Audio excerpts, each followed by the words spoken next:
정관용의 지금 이 사람.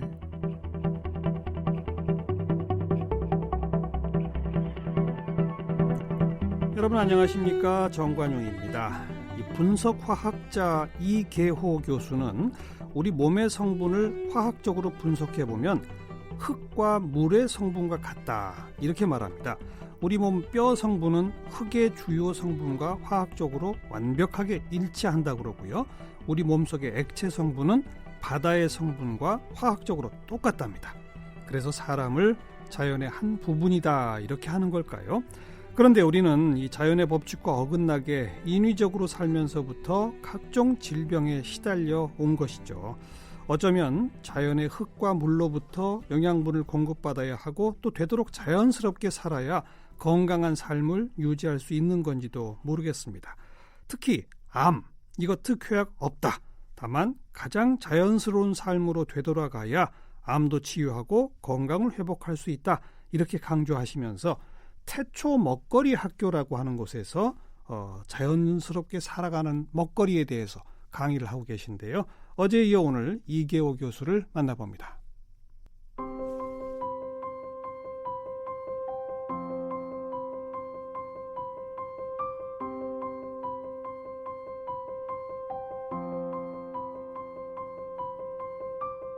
이계호 교수는 1953년 대구에서 태어났습니다.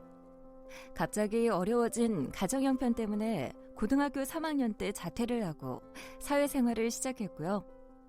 검정고시를 치른 뒤 영남대 화학과를 들어가 장학금과 아르바이트로 대학을 졸업한 뒤 1981년 미국 유학길에 올랐습니다. 미국 오레곤 주립대학교에서 실험조교를 하면서 장학금을 받으며 공부해 1987년에 분석화학으로 박사학위를 받게 됩니다. 미국 일리노이 대학교 어바나 샴페인에서 박사후 연구원으로 근무했으며 미국 인디애나 대학교 방문 교수를 지내고 1989년부터 2016년 정년 퇴임 때까지 27년 동안 충남대 화학과 교수로 재직했습니다.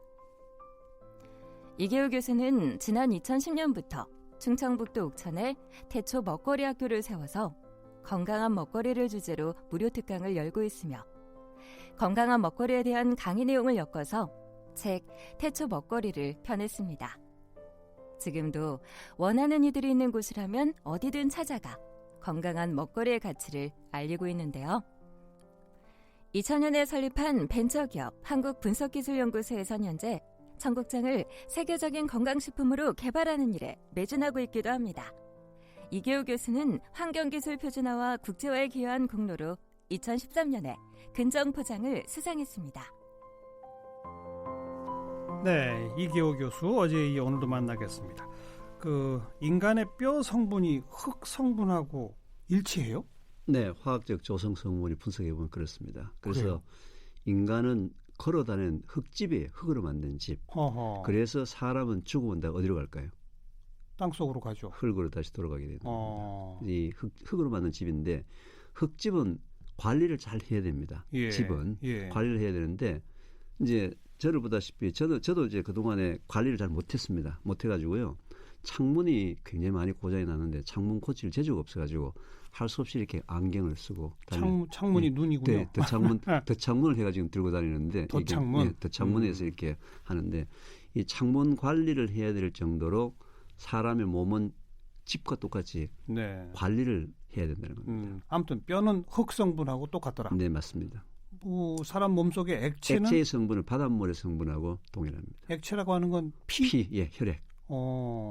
그게 바다 성분하고 같다. 네, 바닷물에 있는 미네랄이나 여러 가지 조성 성분하고 같다는 거죠. 네. 그래서 사람 몸은 자연의 일부다. 네, 자연의 일부입니다. 그건 사실 모든 동물이 또 그런 거 아닐까요? 예, 모든 동물이 그런데 인간은 특별히 더 자연의 한 부분이기 때문에 자연의 법칙에 순종을 해야 될 것 같아요. 네.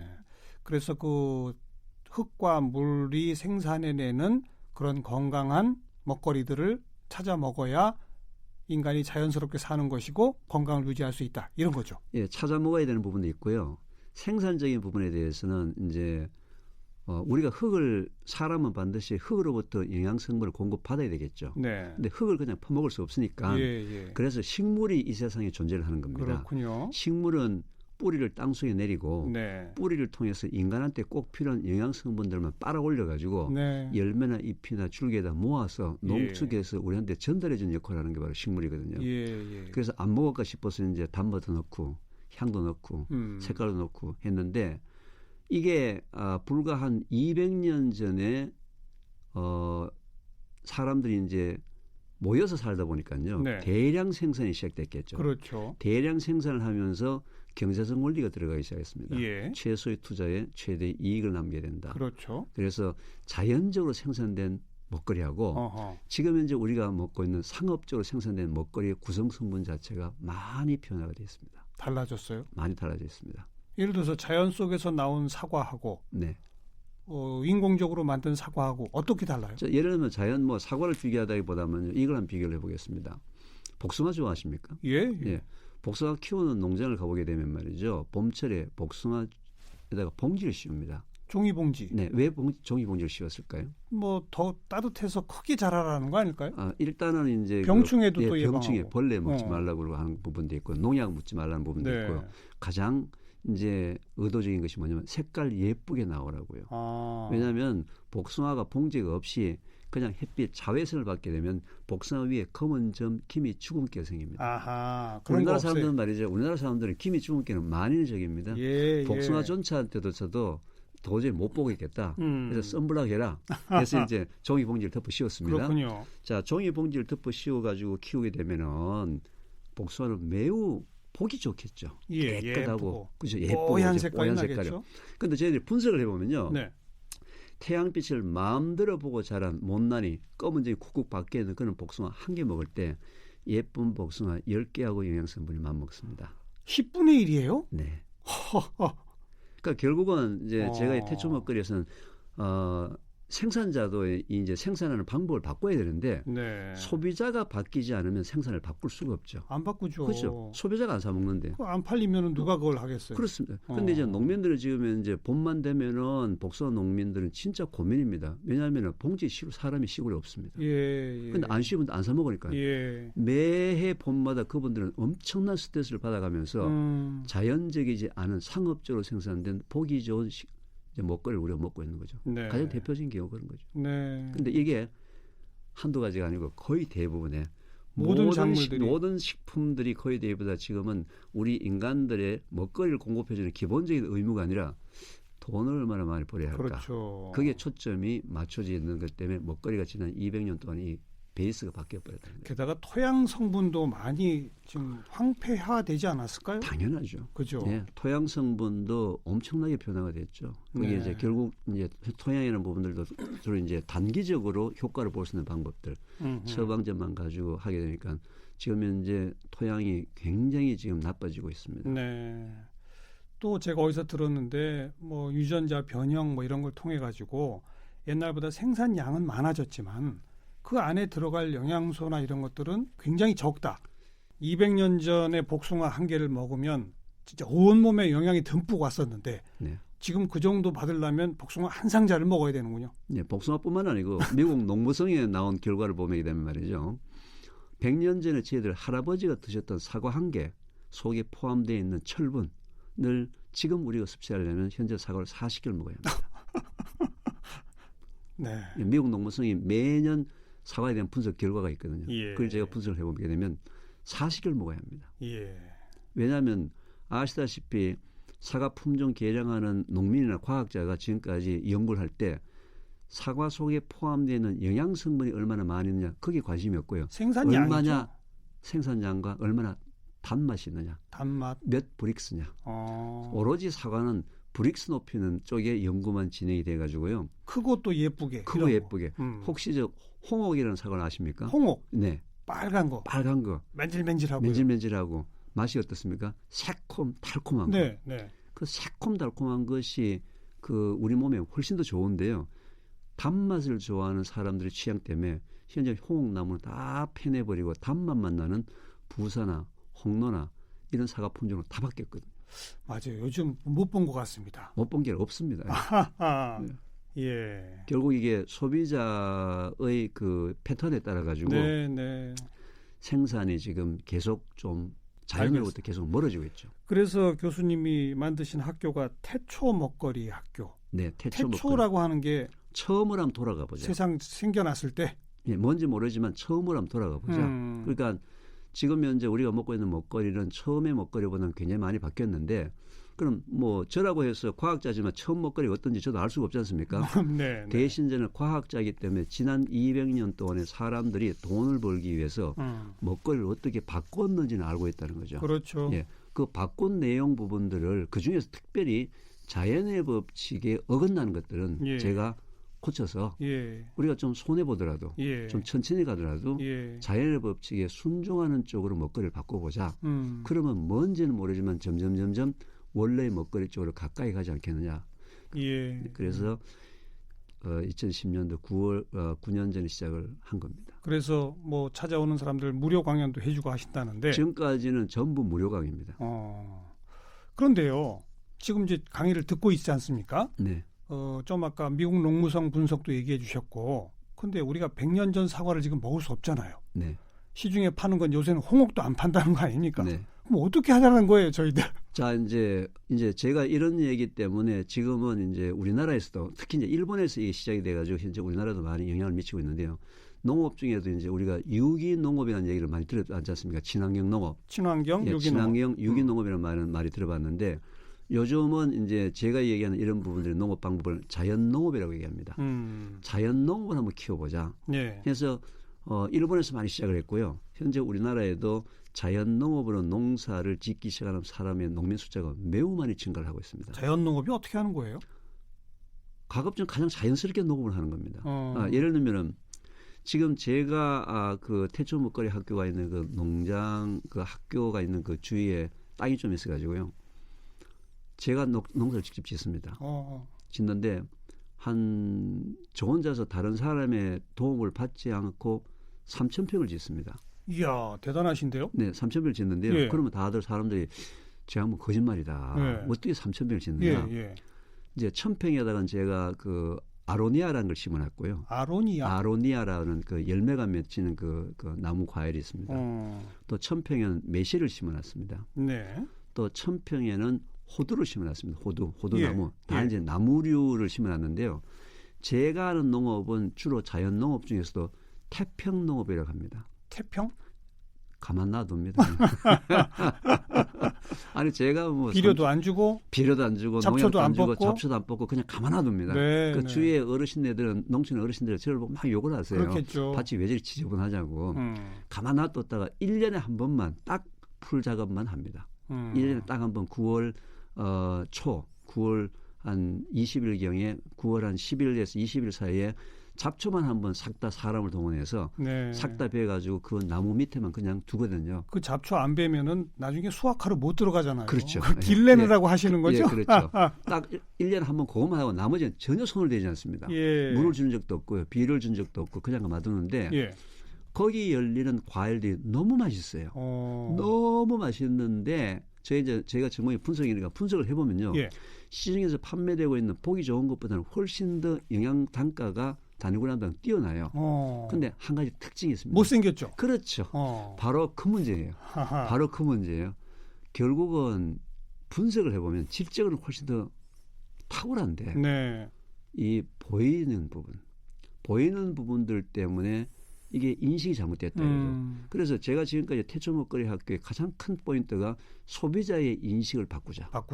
그래서 예쁜 게 좋은 게 아니다. 예쁜 게 좋은 게 아니고 보기 좋은 게 좋은 게 아니고 왜냐하면 예쁘게 보기 좋게 하는 걸 소비자가 자꾸 원하니까 농업이 그쪽으로 따라가고 있다. 그렇죠. 네.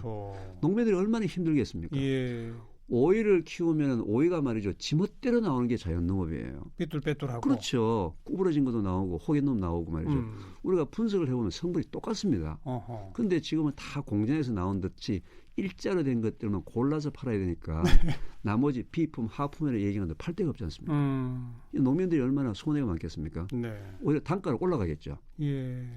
그래서 소비자 인식을 바꾸는 운동이 바로 태초 먹거리 운동입니다. 이런 자연농업을 하시는 분들이 많아지고 있다고 했는데 예, 계속 많아지고 있고요. 실제 이런 것도 또 시중에도 많이 유통이 됩니까? 시중에 유통할 정도로 이게 대규모로 생산은 좀 곤란하기 때문에 소규모로 생산을 해서 인터넷으로 또는 전화 주문으로는 상당히 활발하게 지금 진행하고 그래요? 있습니다. 그 인터넷상에 자연농법 이렇게 치면 예, 자연농으로 치게 되면은 국내에서 자연농을 하시는 농민들이 각자 자기가 수확한 이제 작물들을 그때그때마다 인터넷에 올려가지고 상당히 활발하게 지금 거래가 되고 있습니다. 네.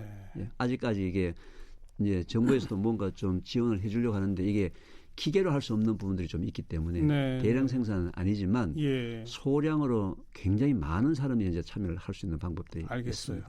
태초 먹거리 소비자의 인식을 바꿔야 한다. 네. 그것은 가급적 자연스럽게 재배된 작물들이 진짜 더 영양소도 많고 좋더라. 그렇죠. 상업적으로 생산된 보기 좋은 걸 많이 먹지 말고 자연적으로 생산된 것을 작게 먹자. 작게 골고루. 골고루 먹자. 네. 그리고 이 암을 치료하는데도 이 먹거리 변화가 정말 중요하다고 강조하시죠. 태초 먹거리 학교가 설립된 이유가 실제로는 처음에는 암 환자를 위해서 설립이 됐습니다. 그래였어요. 네. 저희 가정에 굉장히 큰 아픔이 하나 있었어요. 그런데 아픔을 투병하는 과정에는 저희들 몰랐는데 지나놓고 보니까 저희들이 투병 과정에서 너무 많은 실수를 했어요. 너무 많은 시행착오를 했어요. 어떤 시행착오? 대표적인 경우는 일단 우리나라뿐만 아니라 우리나라 거의 암 환우들은 이제 병원에 가서 이제 암이 걸리게 되면 대개 표준 치료, 수술, 항암, 방사선을 합니다. 수술하고 항암 치료, 주사 맞고 방사선 하고 이제 그 세 가지를 보통 표준 치료라고 얘기합니다. 그거 하고 난 다음에 5년 정도 지나면은 완치되었다. 네. 근데 암에는 완치가 없습니다. 그래요? 네. 두 번째. 암이 발병되게 된 원인이 그 사람의 삶 속에 있겠죠. 병원에서 한 표준 치료는 증상을 치료한 거란 말이죠. 그렇죠. 그런데 삶을 바꿔주진 않았죠. 그렇죠. 증상만 치료했지 원인이 그 사람 삶 속에 있는데 증상 치료하고 난 다음에 자기가 원인까지 다 치료된 줄 알고 원래의 삶 속으로 다시 돌아간 거죠. 그러면 또 재발합니까? 그러면 언젠가나 다시 재발 전이를 하게 되겠죠. 그래서 저는 이 원인에 대해서 본인의 삶 속에서 먹거리나 생활 습관 속에서 뭔가 원인이 있으니까 태초 먹거리라는 강의 자체가 이 원인에 대해서 한 3, 40가지 강의를 해요. 그럼 본인이 보고서 이건 내가 지키고 있는 거다. 못 지키는 거다. 해서 이제 각자 자기가 원인을 찾도록 해서 집에서 그걸 바꾸도록 해주는 일이 바로 태초 먹거리에서 시작을 했는데요. 그래서 처음에는 암 환우분들만 대상을 했는데 이게 이제 하다 보니까 예방도 이게 되는 거거든요. 그래서 지금은 암 환우분들이 한 절반, 건강에 관심을 갖고 있는 일반인들이 한 절반 이렇게 참석을 해서 지난주까지 저희들이 120회 강의를 마쳤습니다. 거기서 주로 강의하시는 게 아까 언급해 주신 자연농법에서 재배된 이런 것들이 좋다 이겁니까? 그런 부분들도 있지만서도 아까 제가 말씀드린 대로 이제 그 암에 관련된 먹거리나 생활 습관 중에서 약 20가지 이제 30가지의 일반적인 삶 속에서 우리가 찾을 수 있는 원인, 그 원인들을 제가 즉 암을 자꾸 유발시키는 잘못된 예를 들면 이런 거죠. 잘못된 먹거리. 잘못된 먹거리도 있지만서도 먹거리 중에서도 암 환자의 공통 분모가 평소에 물을 잘 먹지 않는 사람들입니다. 물? 네. 평소에 물을 잘 먹지 않는 사람들이 암 환자가 매우 많습니다. 그런데 사람이 물을 먹는 것은 인간으로 지켜야 될 가장 기본적인 의무거든요. 그렇죠. 근데 그 의무를 안 지켰단 말이죠.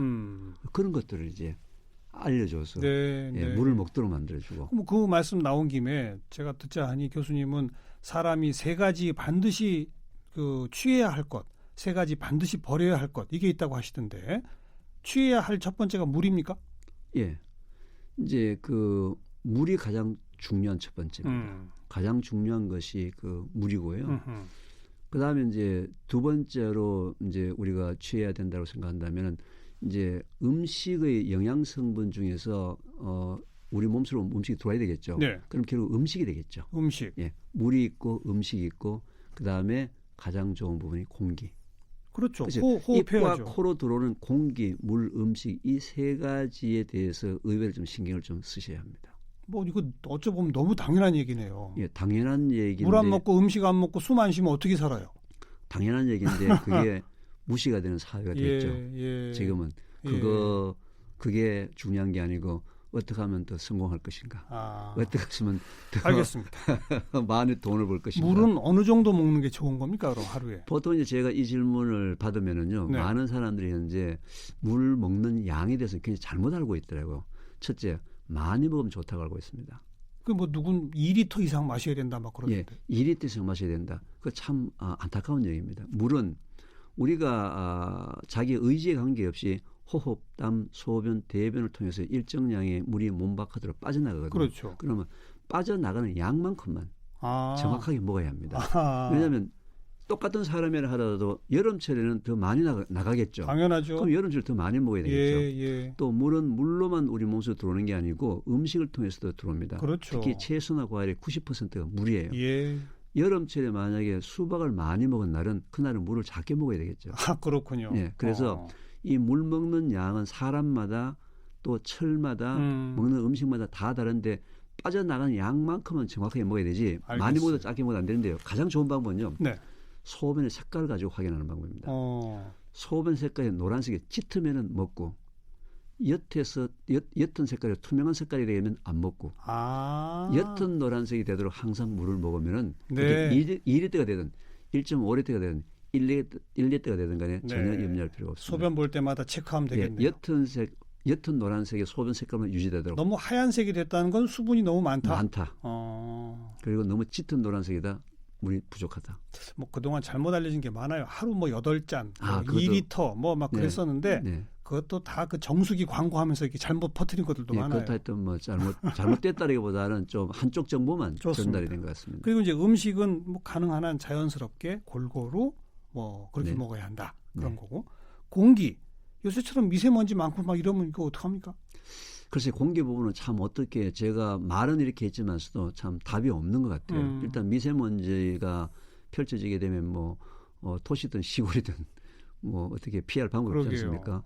그런데 최대한 뭐 노력하는 방법은 뭐 외출을 자제한다든지 또는 이제 그 실내에 머문다든지 미세먼지가 있을 때는 그렇게 되고요. 네. 미세먼지가 없는 경우에는 가급적이면 좋은 공기를 많이 마시도록 많이 마시는 쪽으로 환기도 많이 하고 가급적이면 저는 숲길을 많이 좀 걸어라. 산이나 숲길을 가급적이면 숲길을 많이 걸어서 산속에서 나오는 그 좋은 공기를 많이 마시는 게 좋다. 뭐 그건 뭐 각자 나름대로 하는 방법이 다 다를 것 같습니다. 물, 음식, 공기 네. 잘 섭취하자. 네.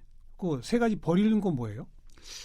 세 가지 버려야 될 부분들에 대해서는 뭐 여러 가지 많이 버려야 될 거 있지만서도 첫째는 제가 이제 좀 버리자라고 얘기했던 부분들의 그 첫 번째는 그 우선 자기 마음 속에 있는 그 우원한 분노, 미움 같은 거 있지 않습니까? 네. 예, 우원한 분노, 미움. 이제 미국에서 어떤 실험을 했는데요.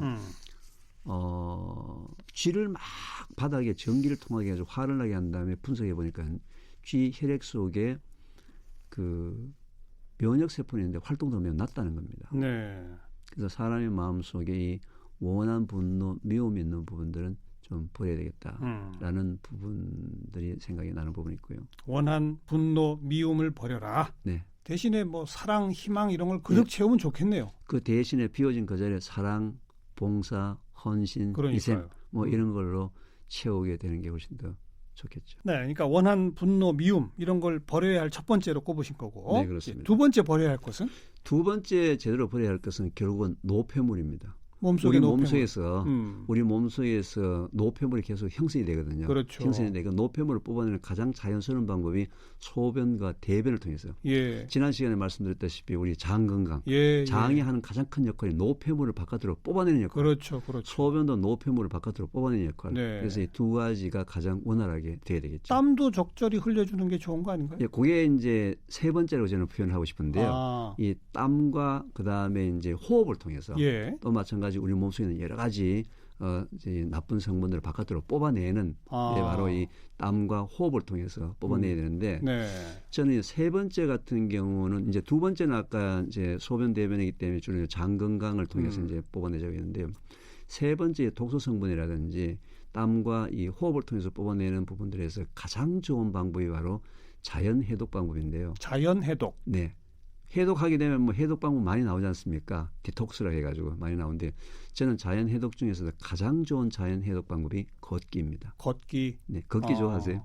좋아하죠. 네. 등산도 좋아하고요. 네, 걷는 것만큼 우리 몸의 자연 해독을 도와주는 방법이 없습니다. 왜냐하면요, 걸을 때 보게 되면은 일단 혈액이 순환이 더 빨리 되지 않습니까? 예. 그래서 걷기가 우리 자연 해독 방법 중에서 가장 좋은 방법 중에 하나라고 생각합니다. 사우나 가서 땀 빼고 이러는 거는요? 사우나에서 땀 빼는 부분들은 일시적으로 집중적으로 할 때는 좋은데 예. 아무래도 제일 좋은 방법은 걷기인 것 같습니다. 좀 더 격하게 좀 빠르게 걷거나 뛰거나 하는 건 어떻습니까? 예, 빠르게 걷거나 이제 뛰거나 하는 부분들의 목적이 다른 거죠. 예. 그 경우에는 어떤 그 유산소 운동이라든지 근육 운동이라든지 다른 목적인데 제가 일반적으로 걷기라고 얘기하는 부분들은 몸 전체의 순환 부분들에 대해서 독소를 빼내는 방법인 경우에는 어떤 경우든지 간에 걸으시면 됩니다. 네. 움직이시면 된다는 거죠. 뭐 네. 빠르게 막 걸으면 이제 심장이 좀 강해진다는 목적이 있지만 그냥 산책을 하시는 정도가 우리 몸에서 독소를 바깥으로 뽑아내는 가장 좋은 방법 중에 하나가 바로 이 걷기라는 자연 해독 방법입니다. 교수님 말씀은 참 듣고 있다 보면 빠져드는데 다 듣고 나서 되새김질 해보면 너무 당연한 말씀들이세요. 그렇죠. 이제 그게 자연스러운 거 아닙니까? 그렇죠. 태초 먹거리 학교의 구호가 바로 기본을 회복하자. 그러니까요. 네. 지금 제가 말씀드린 게 다 기본이거든요. 그러니까요. 네. 그런데 우리가 너무 기본에서 멀어져서 그동안에 살다 보니까 참. 기본을 너무 무시해서 그러는데 기본을 좀 회복하는 삶이 저희들한테 가장 좋은 방법이 아닐까.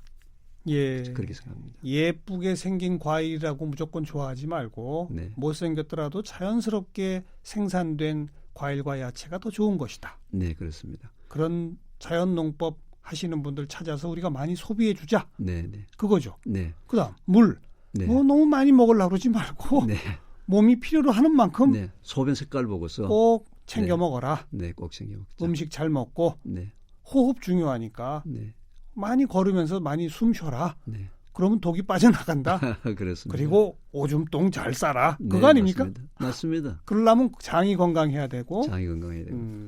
그리고 어제 우리 말씀드렸던 우리 대한민국 장 건강을 회생시켜줄 청국장 각종 제품들 네. 연구 빨리 좀 좋은 성과 결실을 맺어주시기 부탁을 드리겠습니다. 네, 감사합니다. 네, 이계호 교수 함께 만났습니다.